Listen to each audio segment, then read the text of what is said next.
Meet my co-hosts, Nick Best and Akim Williams. We're going to have some amazing guests on the show. Buckle up tight, because we're going to be talking about the shit you're not supposed to be talking about. We're going to be discussing anything and everything it takes to become a Legend of Iron. Legends of Iron is brought to you by Muscle Mints, the creator of Nitro Test. Nitro Test is hands down the most fucking kick-ass pre-workout on the market. The question is, can you fucking handle it? Welcome to another edition of Legends of Iron. I'm Jon Andersen. With me always my partners in crime, Nick Best and Akim Williams. We have got a killer show for you today. This guest is making an impact on the world, especially the sport of strongman. He's an elite pro strongman, pound for pound, the strongest guy in the group. But more importantly, he is the first and only gay pro strongman on the circuit. This guy is breaking stereotypes like you have never seen, and we are so excited to have him on the show. Rob Kearney, welcome to the show, my brother. I'm going to call you coach, man. I mean, because I've talked about you so much with Derek. You know, in my mind, you're like, you guys are almost the same. I'll take it. I'll take that as a compliment, man. I'll take that as a compliment. Absolutely. I mean, he's a little bit leaner than I am, but I mean, you know, it's one and the same. Well, when we first, I think it was at the Arnold and Santa Monica. Yes. When we first met, I remember seeing the first opportunity I had actually a chance to come up and talk to you. And it was like, you know, because I knew so much of you from Derek, it was just like, I couldn't wait, you know. So, I appreciate that, man. That's great. I love hearing that. Absolutely. Absolutely. Well, brother, we're jacked to have you on the show. So much to talk about. I think, you know, one of the things that our listeners are going to really want to kind of understand is your journey through all this. I mean, you've had a serious, interesting journey. So let's go back to kind of start us off in college. You're 22 years old. You know, at this point, you're already competing. You've got a lot of experience. You're in a relationship with a girl, right? So kind of start us off right there.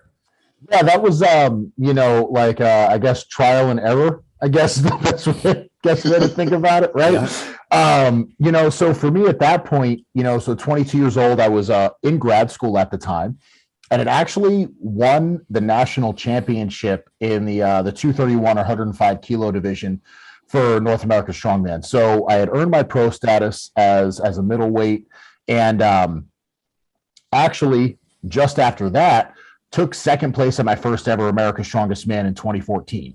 So it was pretty well known in the sport of strongman. And at the time really was battling my inner demons, I guess is the best way to put it, in terms of who I actually was, right? You know, so up until this Rob point, Kearney. yeah, you know, up until that point, was living a very heteronormative lifestyle, was doing what I thought I should be doing, not what I wanted to be doing. And to be honest, like, I don't really know why or what my like epiphany or aha moment was, but I woke up one day and I was tired. You know, I was tired of every single day having to put on this facade and pretend to be somebody I wasn't at all times, right? Because that's exhausting. I literally had to think about how I spoke to people, how I walked, how I interacted with friends, how I reacted in conversations. All of that had to be conscious, whereas for everybody else, it's just unconscious because you just get to be you. So at this point, you got a pretty good picture that, hey, you know, I'm probably not hetero, that you're getting a pretty good vibe of that. You're just walking the walk to be a hetero because you don't really know what else to do at that point. Yeah. Yeah. And to be honest, like at that point, I really wasn't accepting of it for myself either. And one day I just kind of woke up and I was like, I just can't do this anymore. You know, I need to take a step back and I need to learn who I am. So that's what I did. I ended that relationship with that girl. And, you know, fortunately, not soon after I met Joey, who I'm now married to. So it was a pretty, you know, it was a great turnaround, and I lucked out for sure. but yeah, and then at 22 years old in October of 2014 is when I came out as openly gay and, kind of announced to the world who I am for the first time. And it's been a whirlwind of a career ever since, man. So kind of going back, I mean, forgive me. I go, sorry about that, Nick. I'm just so intrigued here. So you're basically in a relationship with a female, obviously living the life of a hetero male in a relationship with a female, and all in this, I think, forgive me how many weeks, but it was a pretty short period of time. I missed what you said there, like 6 weeks or something. You're in a relationship, was it that? So I ended that relationship in May of 2014 and ended up, I met Joey in September of that year. Okay, so forgive me, my time frame is couple months, very short period of time. All of a sudden, you're in a relationship with a female, and you just kind of, when you got in a relationship with a male, you just kind of knew it was right. You could feel it, huh? Yeah, it's funny too, because, like when Joey and I met, I was in my first year of grad school. He had just finished undergrad, and neither of us were like looking for a long-term relationship. He had just moved home after school, was kind of figuring out what he was going to do for grad school. And we met, and it was kind of organic with things, kind of just how it fell into place. I was still closeted when him and I met and officially started dating. And, for me, it was just kind of figuring out the ropes of what I want, what I like, and who I am. And I was fortunate enough to find an amazing guy and support system in Joey that kind of helped me on my path. Wow. So just that quick, all of a sudden you knew, boom, this is home for me.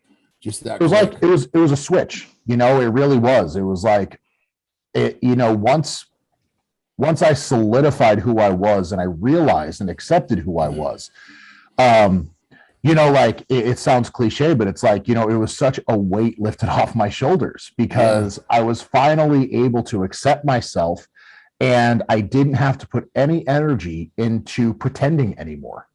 Yeah. So when I say this, all due respect, brother, I have nothing but respect for you.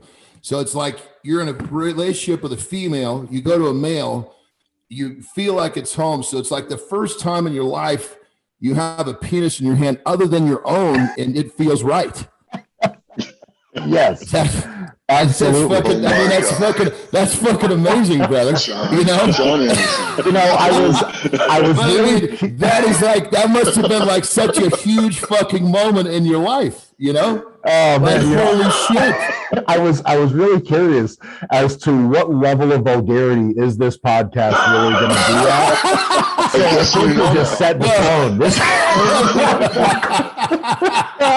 Well, we use the word penis, I mean, it was the word penis, nothing else. I mean, I got nothing for respect for you, brother, but I'm telling you, that must have, because I played that, I listened to quite a few things to kind of get a good feel on what your journey was, so I understood.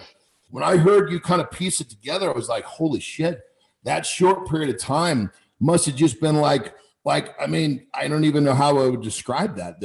Life altering, moving fast, hot, heavy, fun, everything in the every positive adjective you can give it. Yeah, and I think the biggest thing that I got out of it was I finally got to experience what true happiness and true love really was. Yeah. Right? Like that was the first time in my life. Now, leading up to that point, I had always on the facade been happy, right? Like I always put on that happy face, always been, go lucky, outgoing, really, just a chipper kind of person. And that was the first time I actually felt it. My question to you basically is that conversation with the female, the girl that you was with at the time. How did that conversation go? I know a lot of viewers would want to find out, like, how did a lot of viewers that probably have the same problem and they're scared, to go to the significant other to like try to have that conversation with it. How did that conversation go? It was the most terrifying conversation I've ever had, but it was one that I needed to do because I think in moments like this, you need to be selfish, and I think that's a lot of people have a hard time doing that. Yeah. And, for me, I was honest about what I was feeling, what I was going through internally, what my struggle was. And initially, she was supportive. And then that became turned around real quick.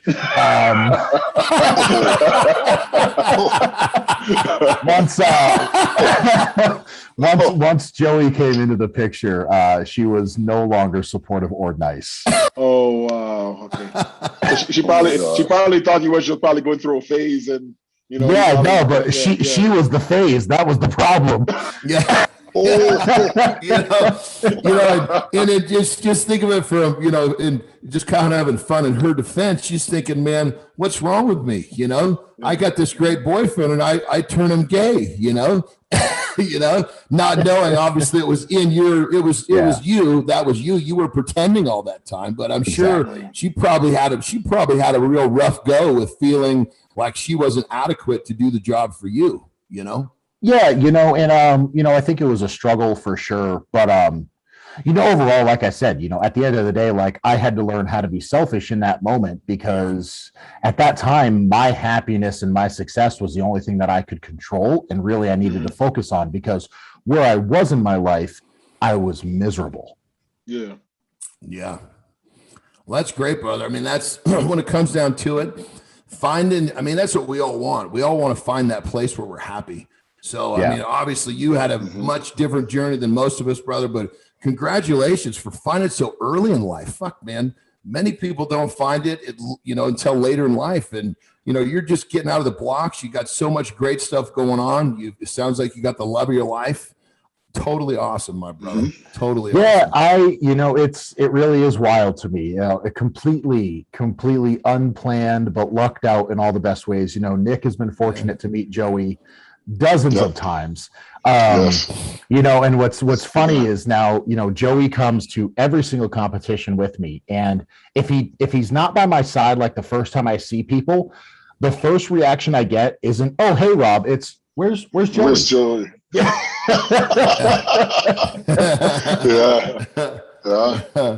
It's funny, Rob, because I knew you before you came out, and you were talking about you had to act differently. I don't notice the difference other than you talking about Joey or not talking about Joey. I don't see you act any different than you did before. Yeah, I think it does. And I mean, you're still the same guy I knew before as you were after. Nothing really is different other than you talk about Joey. Yeah, for me, it was that was the internal battle, right? Like, because being it's like you're in college, you're having a conversation with your buddies, and they're like, "Oh yeah, like check out that girl, yada yada yada." And like for me, I have to play along with that in that moment. Right? And that was something like I always had to do, and I had to consciously be aware of that every single time I interacted with people. I've seen a few of those. Yeah, especially at the gyms and stuff like that. I've seen a few of those. Yeah, so for me, it's like I don't think my personality ever changed. I think for me, I now just have this ease about it where, I just, like I said, I just get to be myself and not give a fuck what anybody else thinks. Yeah, you're free, brother. I mean, clearly, like Nick said, from the outside looking in, there was no difference. For the inside looking out, you're fucking happy, man. That's what it's all about. It's pretty dope. That's amazing, good stuff. Brother. Yeah. It's fun. It's funny you said that. Like I said, I have a story about one of my good friends who he's a bodybuilder, amateur bodybuilder, and he finally came out and admitted that he was gay and everything like that. And for years, we trained together at the same gym, and I would, talk about different females' asses and stuff like that. I would say stuff like that to him, and he was nodding, smiling, getting the conversation, and the whole time, when he finally came out, I'm like, oh shit. I started thinking about all the conversations that we had, and I'm like, shit. Like I was literally like, putting it out there, and he would give me that reaction, but he really was not into that. No. So it's funny you said that, because now I'm thinking about all the times that I had like same kind of gym stories, the boys in the gym chilling, talking about women and stuff like that, and he wasn't into that. Exactly. Yeah, I could see how you would just, it would just be to follow along with that. You're kind of in a position where you got to do it, but at the same time, you're kind of like, this is really not what I want to be talking about. No, not at all.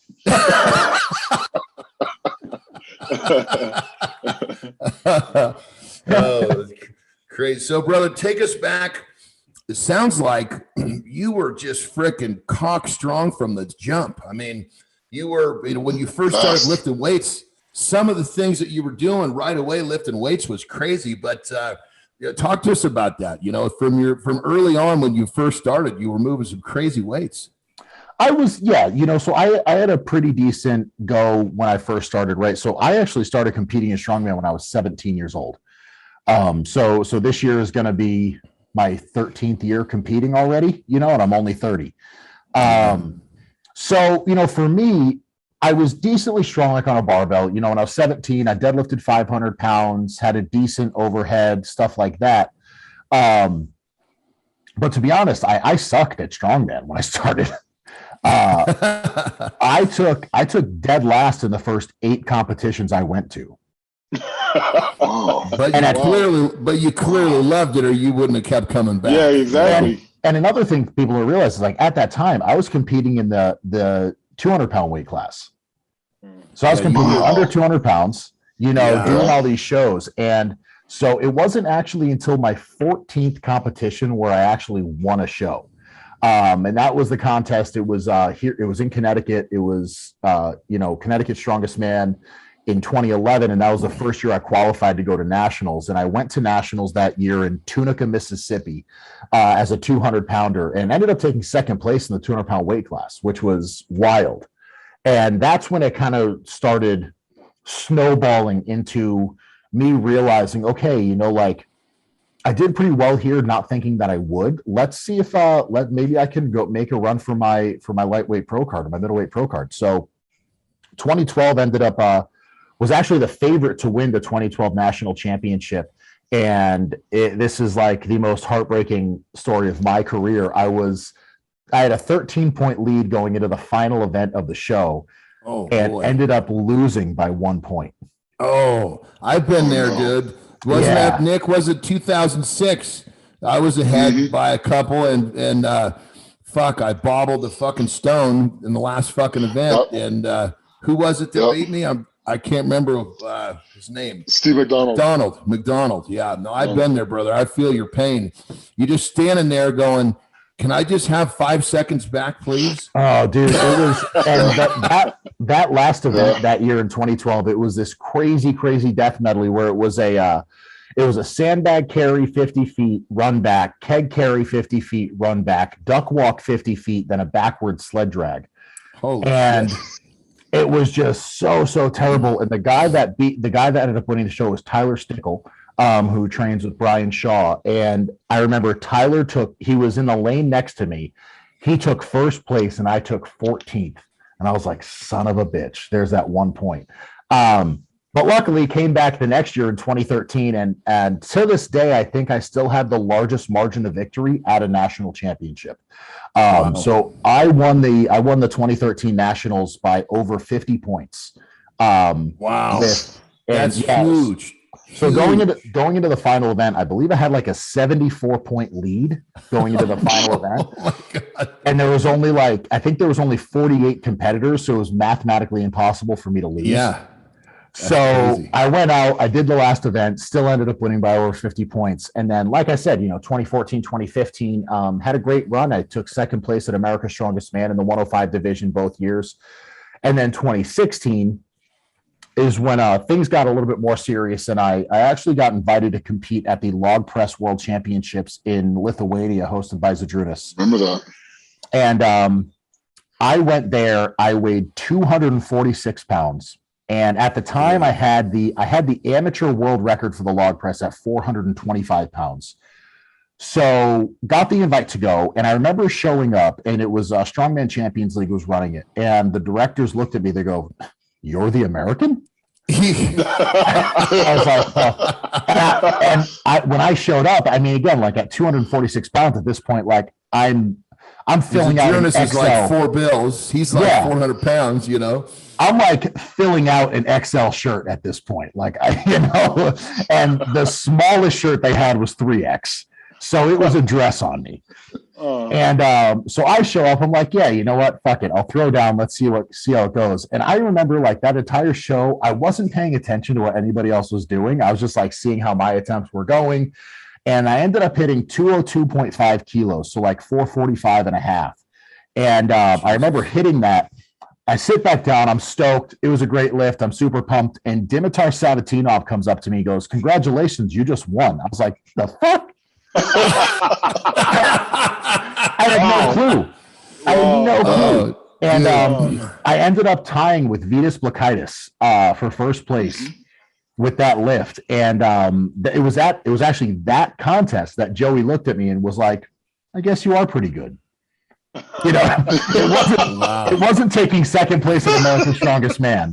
But, you know, finally going to Lithuania and doing well at that. And that's what really opened up the doors to me making the moves into the heavyweight division, and was fortunate enough in 2017 to get my first invite to World's Strongest Man. Well, brother, this is a perfect segue into what I was going to say next. You watch certain athletes, right? And all types of athletes, and I call it athletic intelligence. They just know how to move.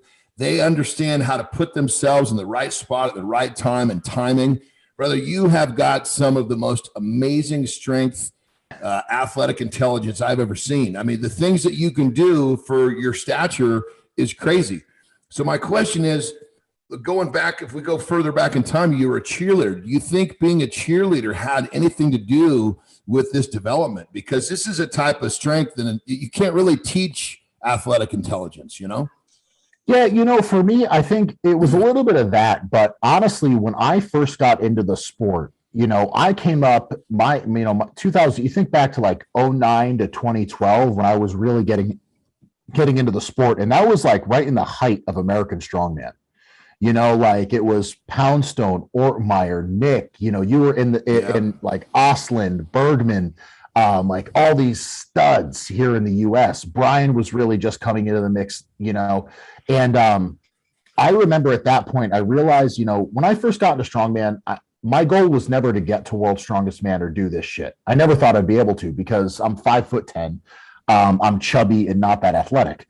So I was kind of figuring like, okay, like I'll see what I can do, and however far I get, great.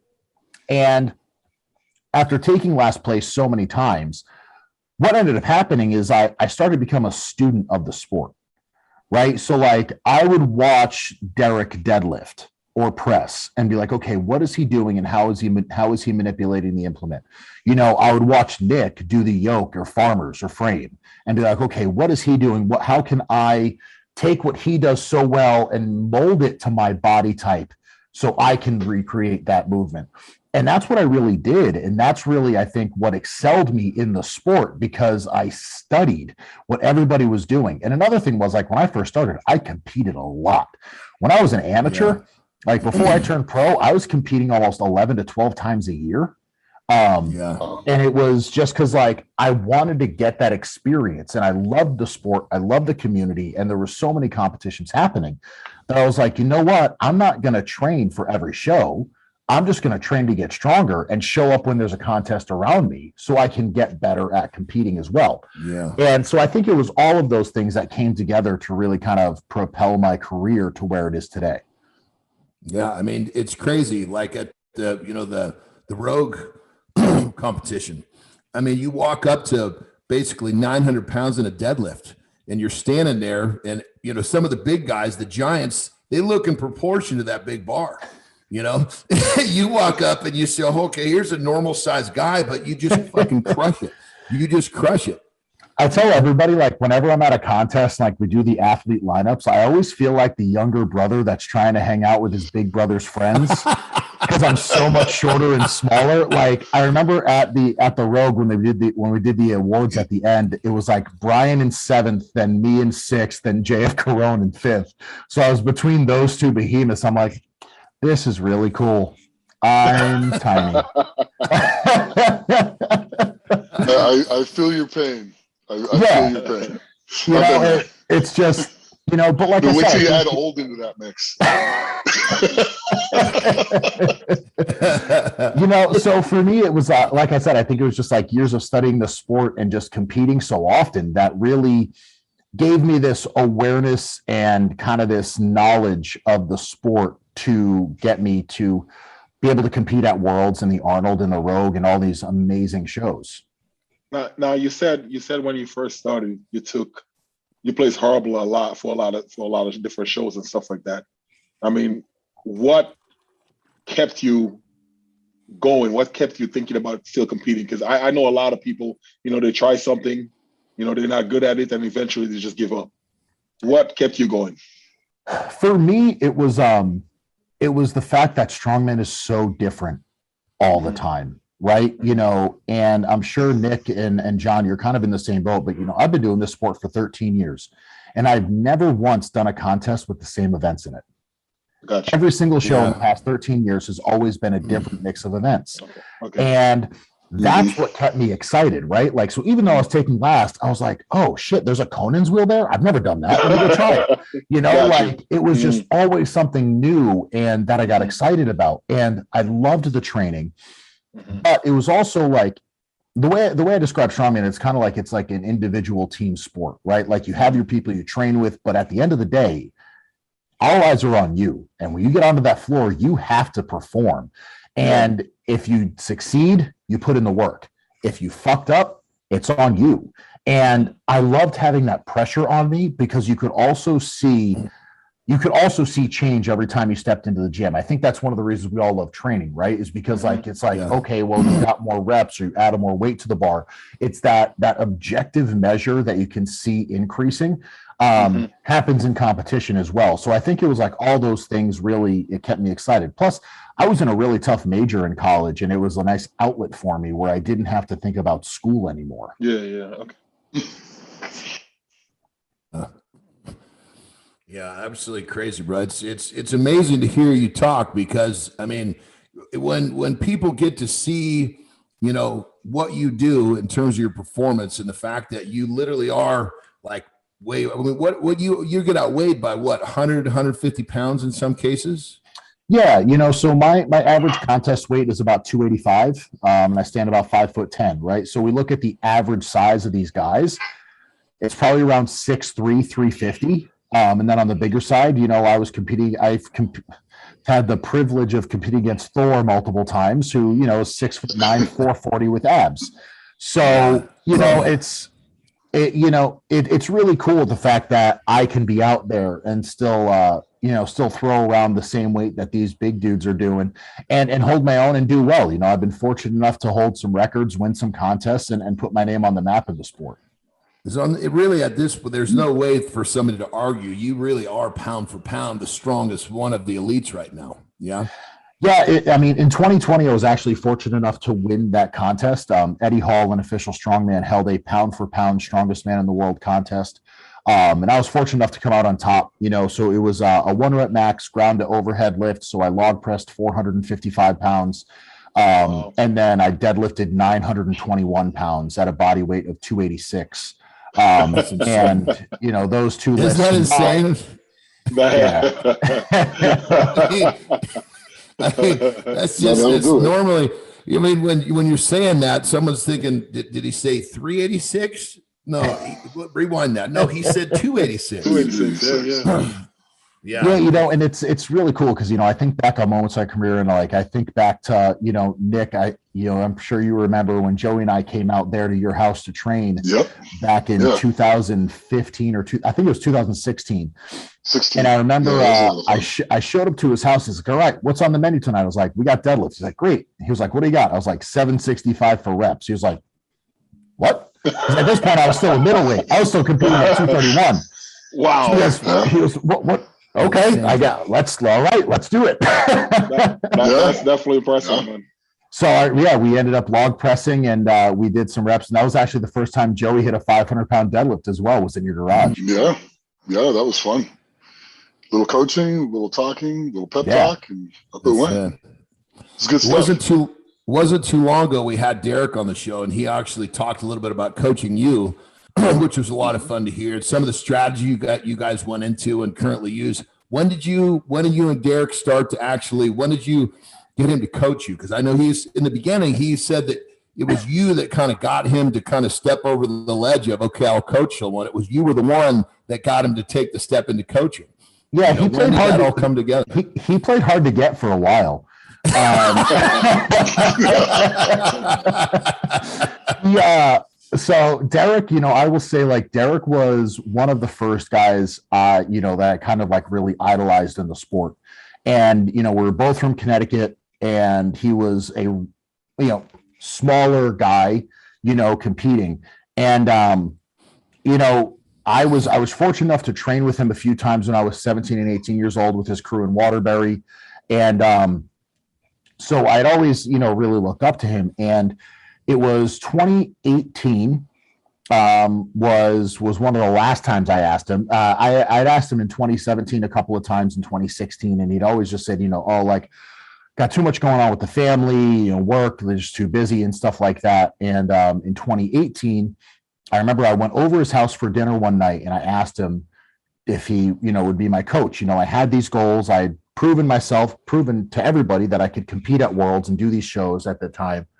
And I was like, I'm getting ready to do the Arnold Australia. I really would love to, to have your support and your coaching. And initially he said no. And I remember I left. I was like, all right, fuck it. Fifth time didn't work. So there it goes.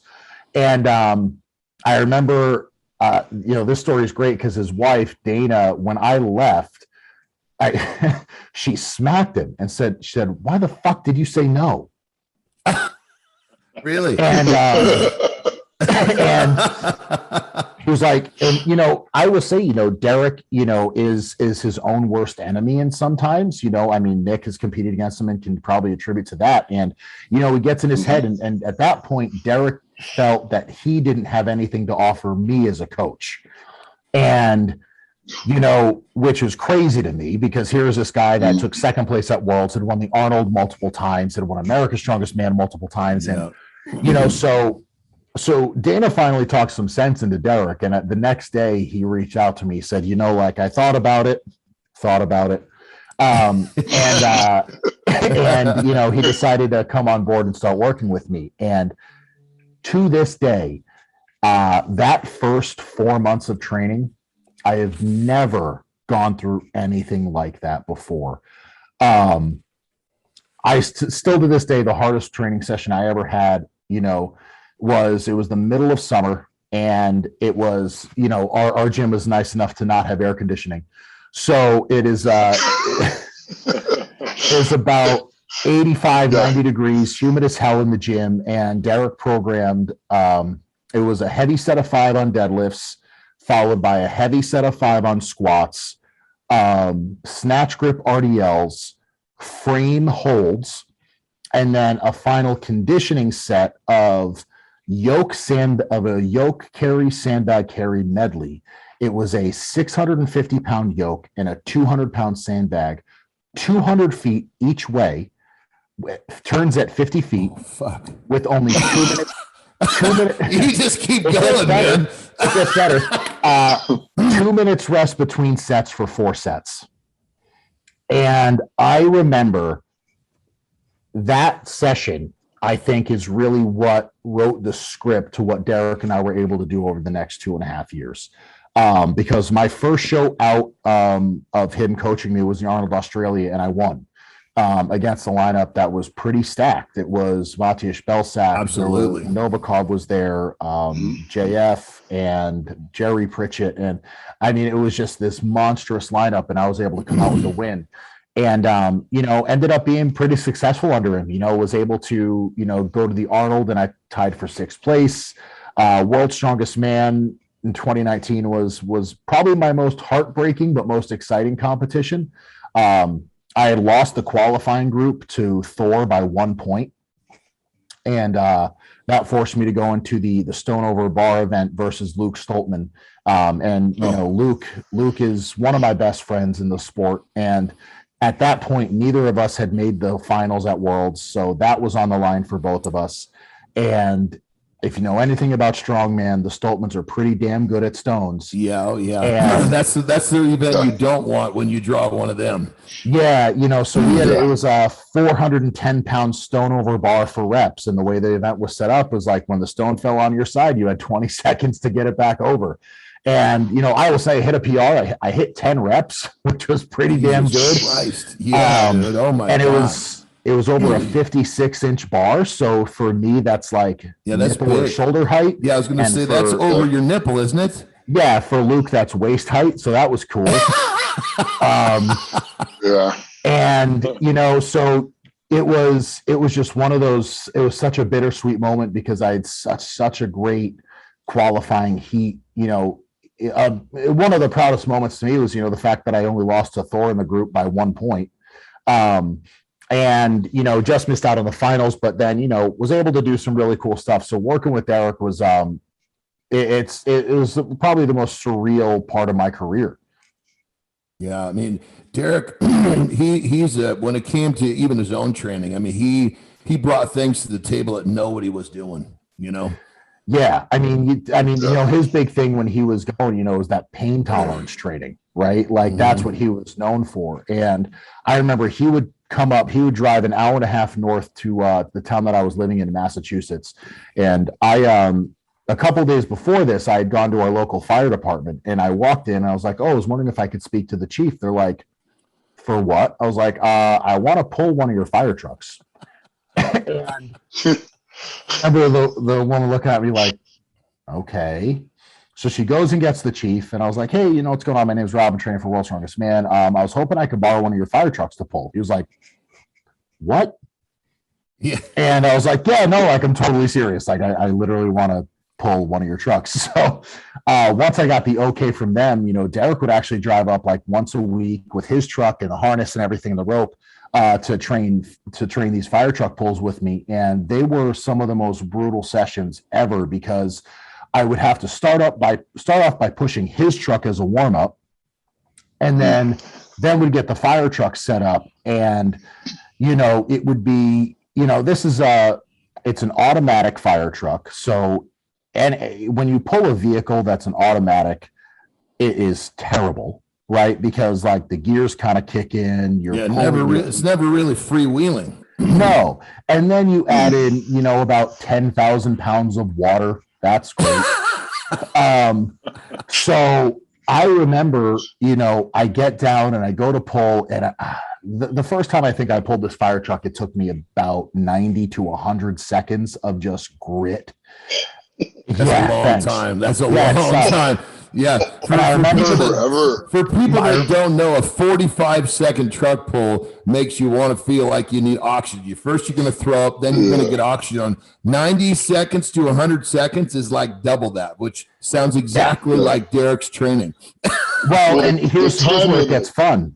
The time limit at Worlds is 60 seconds. So exactly. Yeah. Let that sink in for a minute. So here's where it gets fun. I finished the pull.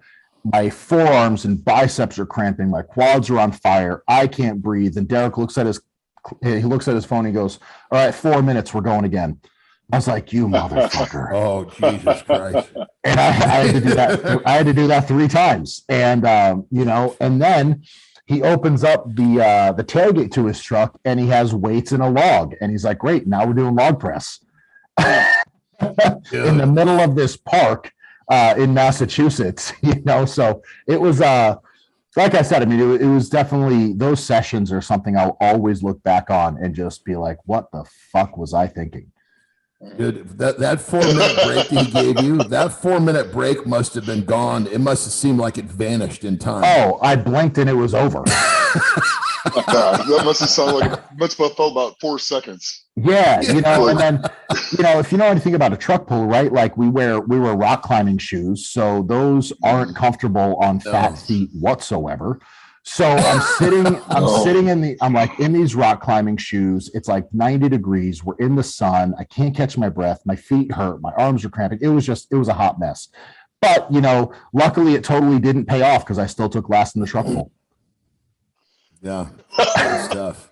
Good stuff, brother. I mean, with the truck pull, you are so, just by the fact that you're giving away so much weight. I mean, having some ass, in a truck pull is really, I mean, weight, there's the argument, weight moves weight for sure in an event like that. Yeah. And you're giving away so much weight. Derek was getting you ready for what you needed to be ready for. Yeah, for sure. And that's the one event where being big just really does help. And for me, like I'm kind of boxy, right? So like I have a thick midsection, which helps me on carries and the yoke walk, frame carry, farmer's carry, and all those carries. Like a thick midsection really helps. But my upper body, while it's big, I don't have that much mass there. So when you're leading into a truck pull, when most of your weight is in your trunk, you're not getting a lot of that forward momentum. Whereas Thor, when he steps up to the truck pull, he's 440 pounds. He literally has 180 pounds or 160 pounds more mass behind that pull than I do. Yeah, he's got that on the top side of the waist of the harness. Yeah, he's so much leverage. Yeah, he's a little bit taller. He's a little taller. Just a little. A little bit. That's crazy. Well, bro, it's so amazing to hear you talk, because again, we got to remind the listeners that this is a 280 to 90 pound individual, not a 380 to 90 pound individual. So for those of you, if you didn't catch that in the beginning, digest that right now. So you've also kind of moved on and doing some other really cool stuff like speaking. You're kind of starting to take some proactive measures. Talk to us a little bit about that. That's really, really cool, brother. My career has like gone off into a place where I never thought or imagined it would be, right? I've been fortunate enough to be given this platform, and it all started with my win in Australia at the Arnold. And, that evening when I was getting my award from Arnold, he had asked like what we were doing the rest of the weekend. And Joey and I had actually planned on our marriage. We got married that weekend right after the contest. So very cool. We were fortunate enough to actually celebrate our wedding with Arnold, which was outrageous. And, he actually posted about us the next day, and that's really kind of what opened up the floodgates in terms of my social media presence. And soon after that, guys like Joe Rogan started following me, so I was able to get on the Joe Rogan Experience a couple of times. And being able to have this platform now, it really is just something that I take so seriously, and it's so great to be able to be authentically me every single day on social media. And, the way I describe it is like, I'm unapologetically gay. And because I just get to show that I am one of the strongest motherfuckers in the world, happily married to a guy, and none of that holds me back from anything. And I think that's the biggest thing what I've really, really been trying to show the world is sexual orientation has nothing to do with what you can achieve in life. And I think for so long, especially me growing up, one of the reasons why I am, the world's strongest gay on social media is because of how important representation is, especially in the world of sports and athletics. Because growing up, I never thought I was possible, right? Like I never saw an openly gay athlete. So I never thought that is something I could do. And now that we're seeing professional football players come out, we have me in Strongman, we have professional soccer players and hockey players, all these younger kids who are battling with themselves on who they are and their identities, they can now see themselves in somebody else, which has never been done before. And that's why people being open and honest about who they are really is so important. It's not for self-gratification for me, but it's because there are hundreds of younger kids that are on social media and seeing what we're doing every single day. And, because of who I am, I receive so much hate on a daily basis on social media, but I also get the messages, to this day where, the ones that get me the most are messages from, LGBTQ plus teens who don't feel like they have a place in this world, who honestly, like one of them said he was on the verge of committing suicide until he found my profile. And he realized that he didn't have to do that he could actually be happy and have a life. it's having impacts like that really make, everything that I'm doing worth it, regardless of what happens. Oh, brother, you are. I mean, like I said in the opening, man, you're making a difference in the world right now. Obviously, huge impact to the strongman world, but in general, I mean, you've been given this platform, and you're doing a lot of good shit with it, and that's what we need from people like yourself. Stepping on a limb and going out there and showing the world that it's okay and breaking the stereotypes. And just like you're saying, I mean, there are people all around the world who are realizing that, hey, you know what? I'm not alone. It's okay. I can do it. Whatever it is, you're making a huge difference in the world, bro. And that's one of the reasons I was so excited to have you on the show, man. I mean, it's amazing what you've done with strength, especially being that you're not a monster and you compete with the monsters. But I mean, you're making an impact on the world right now, brother. And that's what it's all about. And I think the cool thing is, what you just said, I think another thing is like strength is more than physical, right? I mean, it is a burden to deal with some of the shit that I deal with on a daily basis. But, fortunately, over years and years of going through it, I have really thick skin, so it doesn't fucking bother me at all. And, I also think back on those moments where I'm just bombarded by hate in all of the moments of good that I've been able to have, and fortunate enough to be able to, have a children's book coming out later this year and be able to do some really, really awesome things to just help, I hate using the word normalize, but I guess that's the most real word I could use, but normalizing LGBTQ relationships and couples, so we don't get ostracized or put on a pedestal ever, because I'm no more special than anybody else, but at this moment in time, my voice really does matter. And brother, I'll tell you that it takes a certain person like yourself that can take all the negativity, all the shit that people throw at you, to stand there strong and still do what you do. So I got to tell you, man, I got nothing but respect. My hat is off to you, brother, because it's hard to take hateful shit. And like you're saying, you get a ton of it, but you still stand up, you stand proud, and you send your message. And that's what this fucking shit's all about. Yeah, I think my proudest moment ever is, I will say, because of who I am and what I do, the negative comments are not typically in person, right? Like guys are a little bit, their ego's a little bit too fragile to do that. But nobody's gonna make it in person. There was one contest where it did happen, where a guy. Yeah, I was going to say, I heard you talk about this, brother. I was going to actually bring this up. So this is this is awesome, dude. Awesome. So there was a guy heckling me from the crowd, and it was just after I'd done a truck pull. Now I know we talked about a truck pull's not my best event, but so this guy's heckling me, and I'm walking back to the athlete tent, and I hear him, and he's just going on and on and on. So I look at him, and I goes, dude, I suck dick, and I'm stronger than you. Yes, that is the fucking best ever, dude. When I saw you, when I heard you tell that story the first time, I was like, oh my God, I got to have him tell that story on the show. That's the fucking best. Because, I mean, some fucking guy, he's an armchair quarterback. He's up there fucking running his mouth, doesn't have a fucking clue what it takes to do anything you do. And for you just to fucking square up and pop him in the face right there in front of all of the people. I mean, think about this fucking guy. He's the hard ass, yelling all this shit, and then you just turn him upside down. That is awesome. Yeah. And we're in Texas at this point too. So, oh my God. I mean, it was just better. Absolutely beautiful. What was his response after that though? He left. Yeah, I was going to say, he was either going to leave or probably get his ass kicked, Wow. Oh, my God. People. He's talking all that smack, and he couldn't even handle one comment. No. I mean, but that's the thing, right? Like a lot of these people, they're again, like they're, quote unquote keyboard warriors, and they're the ones that they're the first ones to say something. But when you come back at them, they're the first ones to either get defensive or leave.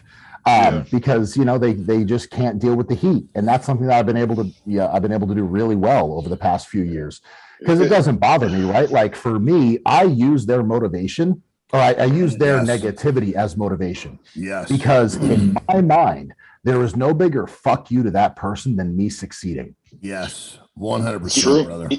You know what I come across a lot, especially with people like that. I get it a lot, especially on social media. And when they say something like, come at me with something, and I respond back, the first thing they will say is, "Oh wow, I didn't think he was going to respond." Yeah, exactly. Exactly.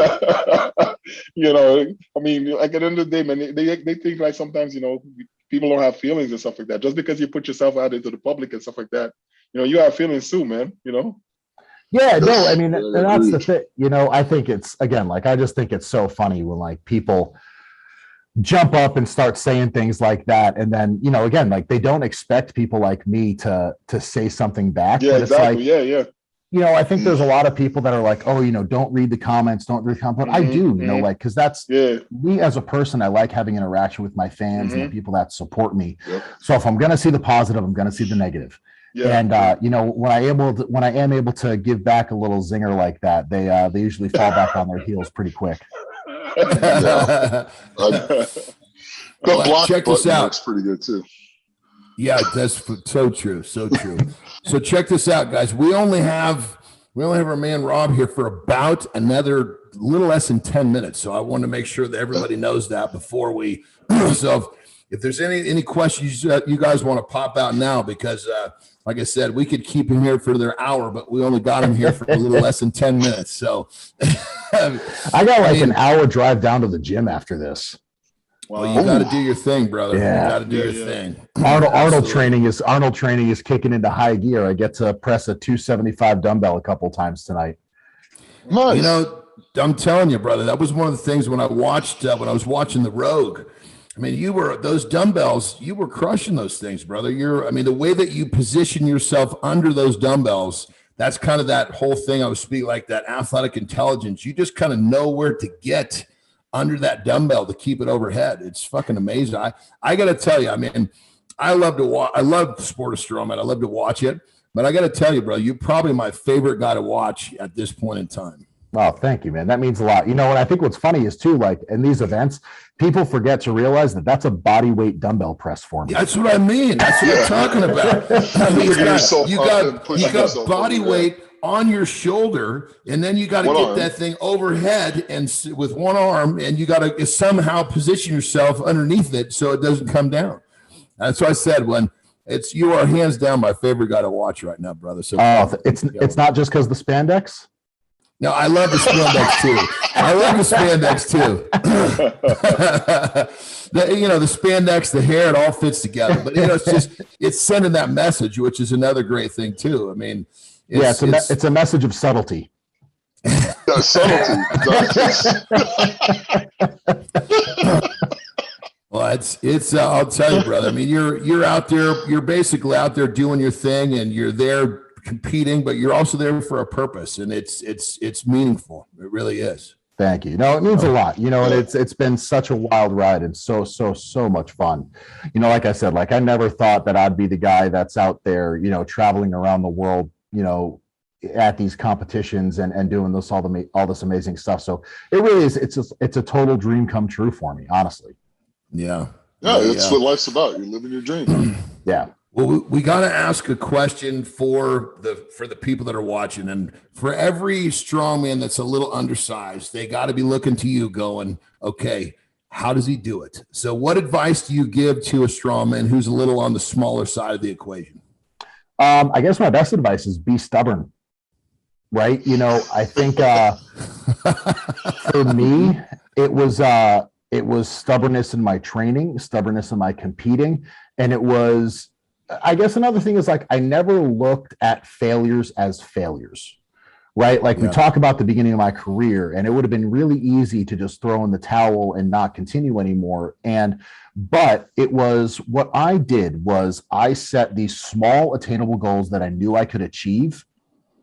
And that's what kept me on this path. Because if I were to start the sport of strongman when I'm 200 pounds at 17 years old and say, I want to be the world's strongest man one day, that is a long road, and it's really easy to get derailed. Yeah. But if I step up to a competition, I'm like, you know what? My first goal, let's not take last.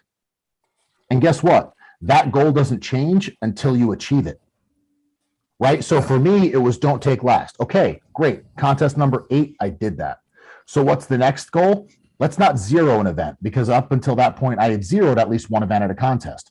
Awesome. Contest number 11, I finished an entire show without zeroing an event. After that, let's try to get on the podium. Let's really try to put everything together. Contest number 14, boom, I win my first contest.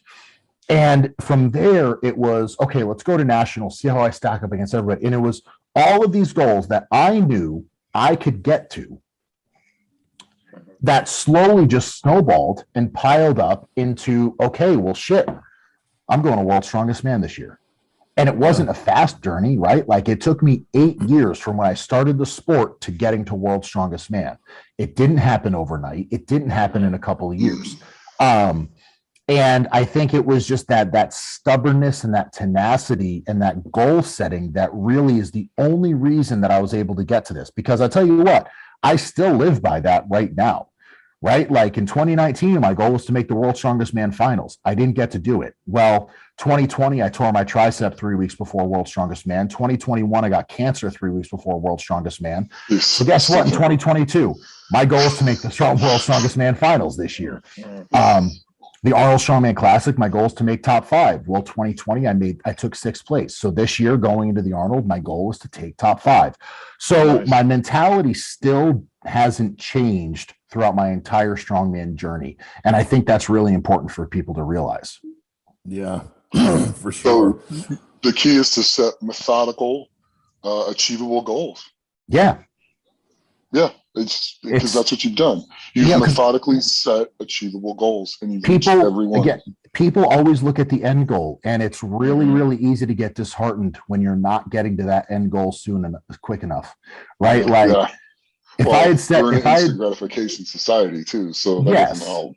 You know, but for me, it was like, if I had set the goal to get to World's Strongest Man, do you think I would be sitting here with you guys because it would have taken me 8 years to get there? Fuck no. If I wasn't there in 2, I'd be fuck this, I'm done. Right? Like, so it was, but again, like, you know, we talk about instant gratification. Well, there was nothing more gratifying than hitting one of your goals that you set for yourself. True. Right? Like, it was great. And that is what kept me going all these years. Yeah. Great advice. So for those of you listening, don't think you're going to show up to a national championship in your first or second year and win it by 50 or 60 points. Took a few years for me to get there. Oh, I love it. Well, brother, I know we're just got like minutes away before we got to let you go. You've done so much already and you're just getting your wheels turning. So when all this is over, what is it that you want to be remembered for? What's your legacy? What are you leaving behind? You know, for me, my biggest thing has always been it's easier to love than hate, right? And that's just how I live my life. And that's what I want people to remember me for. I don't think I'm going to be remembered by wins and losses like some strongman competitors are going to be. I hope I'm remembered by my character, and that every time I stepped out on a competition floor, I was having fun. I loved performing. I loved being with all of my friends and just doing something that I genuinely love. And I think that passion, that excitement for the sport is something that I'll be remembered for because, you know, I've been fortunate enough, you know, I won a Giants Live, I won an Arnold International, I held some records, but, you know, I'm not one of those guys that has rooms full of trophies like Zadrunas. You know, that's just not the competitor I am or ever will be. And I'm totally okay with that. I know my lane. I know what I'm here to do, and I feel like I do it pretty well. So I think, you know, being remembered for my character, my personality, and just me as an athlete, I think that's what's really important to me. Yeah. And what was your opening? You said it easier to love than to hate. Yeah, it's easier to love than that's hate. Fucking beautiful, brother. Holy shit. I mean, that's powerful right there. I mean, when you said that kind of hit me in the chest, like, fuck. Never. I mean, it's so simple, but so fucking effective. Yeah, you know, and I think that's good shit. Just like, you know, the world in general right now, I think people are too focused on divisiveness and hating each other, whereas opposed to like, you know, it's true. It's easier to smile and hug than fight and argue. So, you know, that's and when you think a lot of less energy, and people want easy. So shit, when it's easy to love, that should be real. It should be simple to follow. That's powerful shit, bro. That's a serious pearl of life right there. Thanks, man. I really appreciate it. Absolutely. Well, I know you got to go, brother. So, Nick Akim, you got anything else, or are we gonna let our man get going on his hour journey to train for the Arnold? He's got work to put in. But man, I tell you what, it's always so much fun competing with you, dude. Because we're always laughing, we're always joking, and we're always having a good time. And then we just get out there and get after it. So it's an absolute honor to have you on the show and get to sit here and talk with you and stuff like that. So thank you. Thank you. I think the coolest thing for me is, going up against you in Giants Live in 2017. I remember going into that Stones event. It was such a surreal moment for me because it was my first Giants Live competing against, you've been in the sport for years, who I've seen on TV and done all this stuff. And I remember going out there and I just looked at it. It was like, let's put on a show. And, it's so cool to be able to say that and just have fun and do some cool shit with friends. Yeah, this is a good time. This is good. Great thing. I'm so glad I got to do that with you. Yeah. Well, on my end, I'm definitely looking forward to seeing you at the Arnold. I'm going to be on that stage also. So I'm definitely looking forward to seeing you out there. Badass, man. Well, good luck to you as well. Thank you. Yeah, I know you're going to kill it. Yeah. Thanks, brother. Well, hands down, I think we all agree we're going to have to get you back for another time on the show, brother. This was a powerful hour, but Jesus Christ, I feel like we just scratched the surface, Absolutely. So, yeah. And it was great to hear you talk, and even better, it's so great to hear you talk about the things that you're doing to make a difference in the world, because when all the dust settles, that's what it's all about, brother. I mean, what is it? I love it. Easier to love than to hate. What else can you say? That's right. Yeah, man. Yeah. That's on. Easy. That's unbelievable. Well, there you have it, everyone. Another edition of Legends of Iron. We're always here to inspire you and make you the best version of yourself. Everyone, thank you very much for listening, and we will see you next time. Legends of Iron is brought to you by Musclemensch, the creator of Nitro Tests. Nitro Test is hands down the most fucking kick-ass free workout on the market. If you fucking want some, come fucking get some. Can you handle it?